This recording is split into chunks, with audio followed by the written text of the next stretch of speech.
What's up, guys? Overture Soul here with a new episode of Perfect Class, where I play with a random gun from Call of Duty Ghosts with no attachments and very little perks, and I try and find out what you could do better with the gun. This video we're going to be talking about the MSBS assault rifle. This gun is a 3-round burst assault rifle with high damage and moderate recoil. First, we're going to be talking about some of the pros and cons about it, and then I'll be showing you the class I use and some tips for this gun.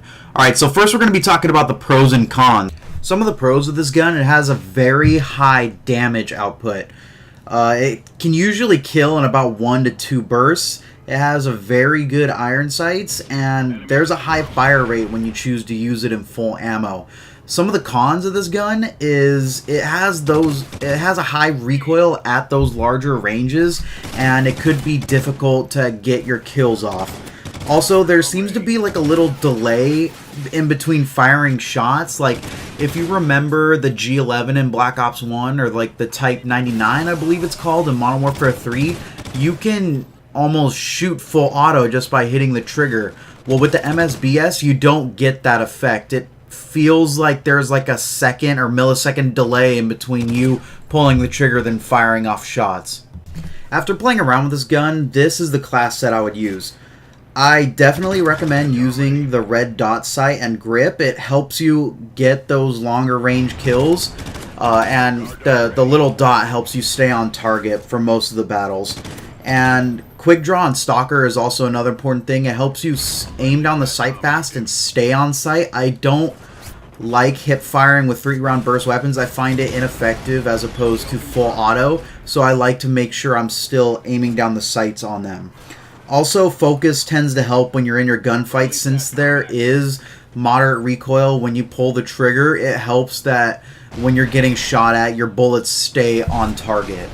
Now I'm going to give you some tips to use with this gun. It's not really tips tailored to guns. It's more like when I play with a 3-round burst weapon, these are the things that go through my mind.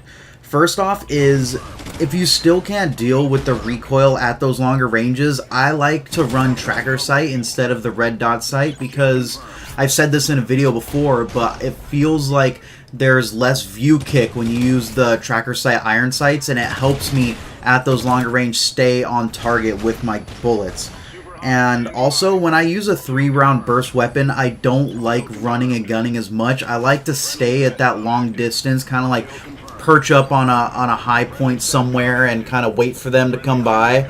And with the IED and concussion grenade, it kind of helps you prepare for those kind of combat. If you are in a position where you're running to an objective, and before you turn the corner, it's useful to throw a concussion out, and if you see the hit marker go off, it is smart to just, aim down the sight and just peer over the corner and look to where you hit somebody. But as far as talking about the MSBS, this is actually one of my least favorite 3-round burst guns from the Call of Duty series. I'm usually very good when it comes to 3-round burst guns, and I don't know, with this one, it feels like I am not doing what is needed to be done to kill people. Like, I'm not doing as well as I could have done with, let's say, the G11 or FAMAS from Modern Warfare 2. It feels like Infinity Ward tried to make it harder to use 3-round burst guns because they were so strong and prevalent in the older games. And I heard that during the latest patch, they decreased the time in which you pull the trigger off, you actually get shots off, and I haven't really experimented with the MSBS since the patch, so I can't speak to where if it got better or not, but let's go ahead and recap on this gun. This gun is actually a very high damaging gun. In some situations, I could see where it's a very useful gun.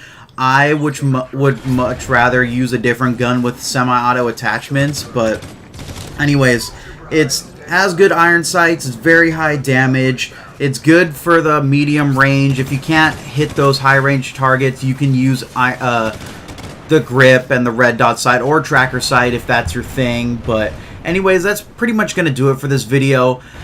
Please leave a rating and comment if you liked it. Please subscribe. I have more Perfect Class videos on my channel, and I plan to upload almost every single gun in Call of Duty Ghosts. So thank you guys for watching, and have a good day.